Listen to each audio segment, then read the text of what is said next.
Afghanistan, West Indies, শ্রীলঙ্কার পর ফের আফগানদের সঙ্গে সিরিজ হেরে প্রায় ১৭ মাস ওয়ানডে সিরিজে জয়বঞ্চিত ছিল বাংলাদেশ।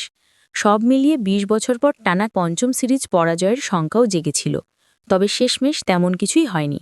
ঘরের মাঠে সিরিজে তৃতীয় ও শেষ ম্যাচে ১৭৯ রানের বড় জয়, প্রত্যাবর্তনের গল্প লিখল স্বাগতিকরা। হোম অফ ক্রিকেটের সবচেয়ে বড় ব্যবধানে জয় এটি বাংলাদেশের। এর আগে ২০১৮ সালে ১৬৩ রানের ব্যবধানে শ্রীলঙ্কাকে হারিয়েছিল লাল সবুজেরা।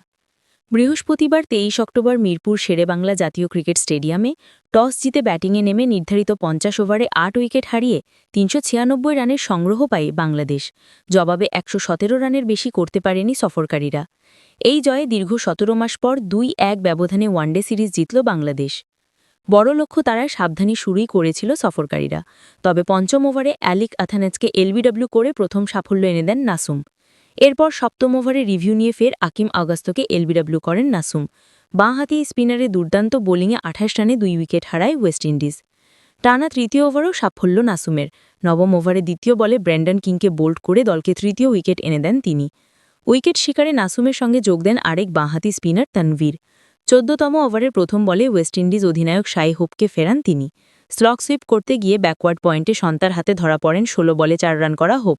দলীয় ৬৫ রানে পঞ্চম উইকেট হারায় সফরকারীরা। ১৯তম ওভারের প্রথম বলে শেরফান রাদারফোর্ডকে মিরাজের ক্যাচ বানাল রিশাদ। ফেরার আগে ১৬ বলে ১২ রান করেন এই ব্যাটার। ৩ বল পরেই আরও এক আঘাত রিশাদের। তার ফুল টসে নাসুমের হাতে ক্যাচ তুলে দেন চেজ। কোনো রান না করে সাজঘরে ফেরেন তিনি।